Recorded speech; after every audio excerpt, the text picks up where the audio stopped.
Karnataka sex scandal प्रकरणी SITच्या पथकाने JDS-चे निलंबित नेते प्रज्वल रेवन्ना याला अखेर अटक करण्यात आली आहे। SIT पथकाने बंगळुरू विमानतळावरून त्याला ताब्यात घेतलं। आजच प्रज्वल रेवन्नाला कोर्टात हजर केलं जाणार आहे। या प्रकरणात कोर्ट नेमकं काय निर्णय देतं याकडे सर्वांचं लक्ष लागून आहे। प्रज्वल रेवन्ना भारतात येणार अशी माहिती इंटरपोलने SIT पथकाला दिली होती। त्यानंतर पथकाने बंगळुरू विमानतळावर अटकेसाठी पूर्वतयारी करून ठेवली होती।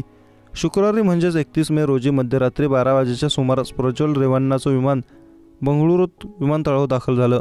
प्रज्वल रेवन्ना भारतात पोहोचताच SIT पथकाने त्याच्यावर अटकेची कारवाई केली। सध्या रेवन्ना SITच्या पथकाच्या ताब्यात असून आज दुपारपर्यंत त्यांना कोर्टात हजर केले जाणार आहे। बुधवारी प्रज्वल रेवन्ना अटकपूर्व जामीन मिळावा यासाठी अर्ज केला होता, मात्र कोर्टाने हा अर्ज फेटाळून लावला। लोकसभा निवडणुकीची धामधूम सुरू असताना प्रज्वल रेवन्नाचे महिला अत्याचाराचे व्हिडिओ सार्वजनिक झाले होते।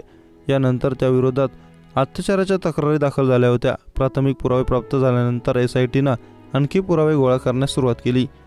27 एप्रिल रोजी हसन लोकसभा मतदारसंघातील मतदान संपल्यानंतर दुसऱ्या दिवशी प्रज्वल रेवन्ना फरार झाला होता। त्याने देश सोडून पलायन केलं होतं। यावरून बरीच टीका झाली होती। त्यानंतर बंगळुरू पोलिसांच्या विनंतीवरून इंटरपोलनं प्रज्वल रेवन्नाला ब्लू कॉर्नर नोटीस देखील काढली होती।